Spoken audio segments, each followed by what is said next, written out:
வணக்கம். வேல்முருகன் கிச்சனில் இன்றைக்கி இறால் பிரியாணி சீரக சம்பா வச்சு செஞ்சு காட்ட போகிறேன். அதுக்கு தேவையான பொருட்களை பார்க்கலாம். இதில் 1/2 கிலோ சீரக சம்பாவை தண்ணியில் ஊற்றி நல்லா 1/2 மணி நேரம் ஊற வச்சு, ரொம்ப நேரம் ஊற வைக்க வேண்டாம். இது சீரக சம்பா அரிசின்றனால கொஞ்ச நேரம் ஊற வச்சா போதும். 1/2 மணி நேரம் ஊற வச்சு நல்லா தண்ணியை வடித்து விட்டு எடுத்து வச்சுருக்கேன். இறா ஒரு 600 கிராமுக்கு மேலே இருக்கும். 1 கிலோ வாங்கினா தோலெல்லாம் பிச்சு எடுத்துட்டு எனக்கு இவ்வளோதான் கிடச்சது. 600 கிராம் இறா. 200 கிராம் தக்காளியை பொடியாக கட் பண்ணி எடுத்து வச்சுருக்கான். இது மாதிரி நைஸாக நம்ம கட் பண்ணி எடுக்கும்போது வதக்குறதுக்கு கொஞ்சம் சீக்கிரமாக இருக்கும், வேலை முடியும். 200 கிராம் பெரிய வெங்காயத்தை பொடியாக கட் பண்ணி எடுத்து வச்சுருக்கான். ஒரு கைப்பிடி கொத்தமல்லி இலை, ஒரு கைப்பிடி புதினா இலை, 5 பச்சை மிளகாவை 2 பீஸாக கட் பண்ணி எடுத்து வச்சுருக்கான்.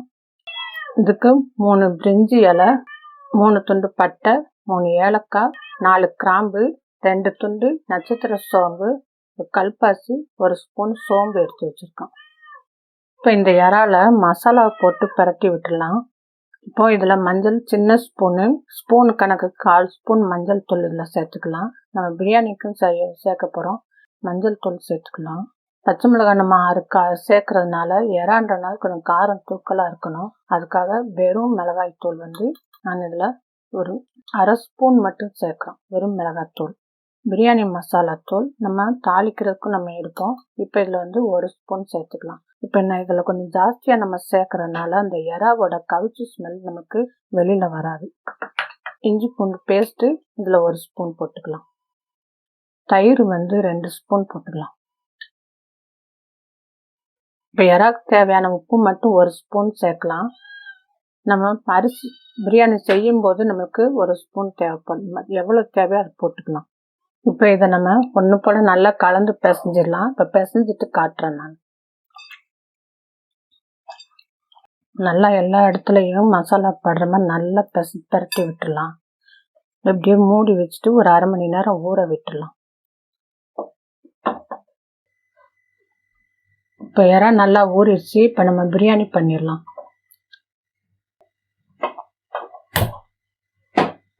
அடுப்பத்தை வச்சுக்கலாம். இப்போ இதில் 1/2 குழிக்கரண்டி கடலை நான் ஊற்றுறேன். இப்போ இதில் பட்டர் 2 ஸ்பூன் சேர்த்துக்கலாம்.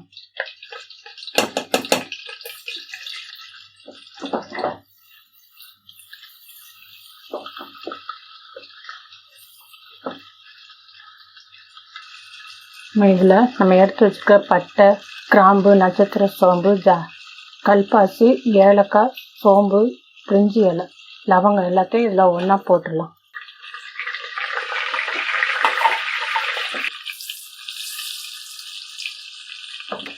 இது கூடவே நம்ம கட் பண்ணி வச்சிருக்கிற வெங்காயத்தை இதில் போட்டுடலாம்.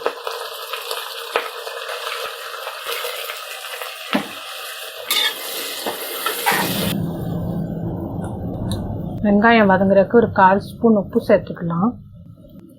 நல்லா ப்ரௌன் கலராக மாறுற வரைக்கும் இது வதக்கி வைக்கலாம்.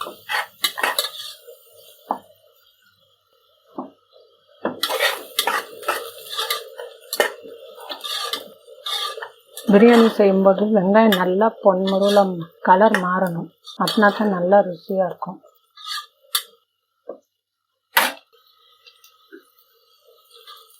இன்னும் கொஞ்சம் மாறணும். அதுக்கு முன்னாடி நம்ம இதில் பச்சை மிளகாய் சேர்த்துக்கலாம்.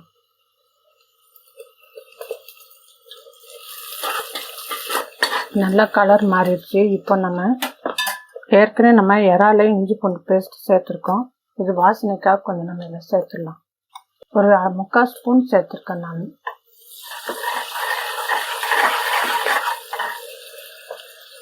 இதில் நம்ம தக்காளி சேர்த்துக்கலாம்.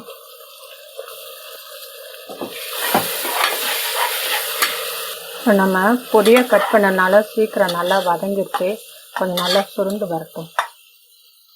இதில் நம்ம ஒரு கைப்பிடி புதினா சேர்த்துக்கலாம்.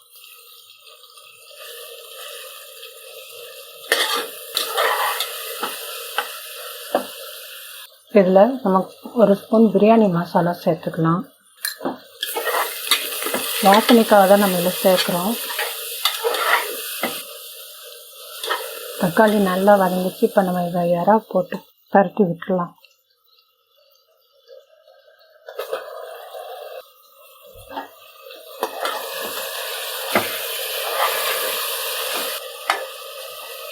எறாவோட பச்சை வாசனை இது ரொம்ப பரட்ட வேண்டாம், பச்சை வாசனை போகட்டும். ஒரு 2 நிமிஷம் அப்படியே விட்டுடலாம்.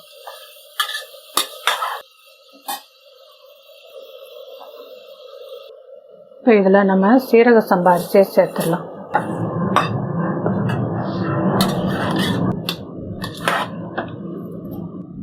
இப்போ இந்த அரிசியோட அளவு வந்து இதில் 1.5 கப்பு இருந்தது.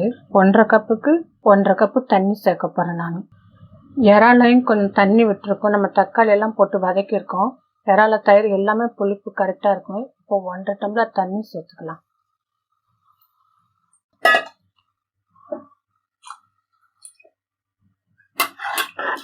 இப்போ பட்டர் இல்லைன்னா நீங்கள் நெய் கூட இதில் சேர்த்துக்கலாம், அதுவும் நல்லாயிருக்கும். இப்போ இதில் மீதி இருக்கிற புதினா இலை கொஞ்சம், கொத்தமல்லி ஒரு கைப்பிடி கொத்தமல்லி. இப்போ அந்த அரிசி போட்டதுக்கு ஏற்ற மாதிரி அந்த அரிசிக்கு தேவையான உப்பு 1 ஸ்பூன் போட்டு கொஞ்சம் கொதிக்கட்டும். அதுக்கப்புறம் நம்ம உப்பு காரம் பார்த்துக்கலாம். எப்பயுமே பிரியாணி செய்யும்போது காரமும் உப்பும் கொஞ்சம் தூக்கலாக இருக்கணும்.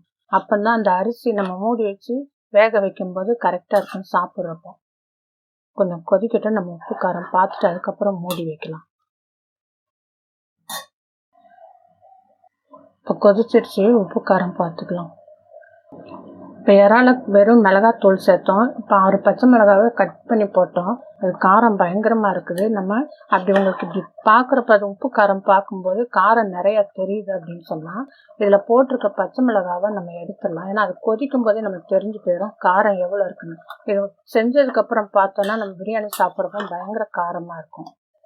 லைட்டாக தூக்கலாக இருந்தால் போதும் காரம். இப்போ நான் 2 பச்சை மிளகாவை எடுத்துட்டேன். இப்போ நம்ம குக்கரை ஒரு 1/2 ஸ்பூன் பட்டர் சேர்த்து விட்டு நம்ம குக்கரை மூடிடலாம். நீங்கள் நெய் சேர்த்துருங்க லாஸ்ட்டு. குக்கரை மீடியமாக வச்சு 2 விசில் போதும். குக்கர் கேஸ் வெளியில் வந்துருச்சு, நம்ம சத்தம் வந்துருச்சு, நம்ம வெயிட் போட்டுடலாம். போட்டு அடுப்பு மீடியமாக வச்சுருக்கோம், வெயிட் போட்டாச்சு. 2 விசில் போதும்.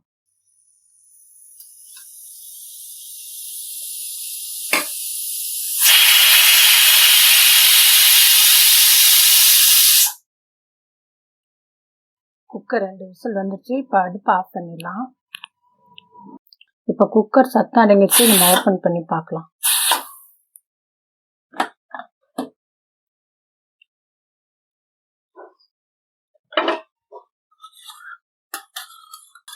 கிளறும் போது மெதுவாக கிளறி எடுங்க. சூப்பராக இறால் பிரியாணி ரெடி ஆகிடுச்சு. ஏற்கனவே நான் பாஸ்மதி ரைஸை வச்சு இறால் பிரியாணி போட்டிருக்கேன். இதுவும் செஞ்சு பாருங்கள் எப்படி இருக்குன்னு. வீட்டில் செஞ்சு பார்த்துட்டு கீழே கமெண்ட்ஸில் எப்படி இருக்குன்னு சொல்லுங்கள். நம்ம சேனலை சப்ஸ்கிரைப் பண்ணுங்கள்.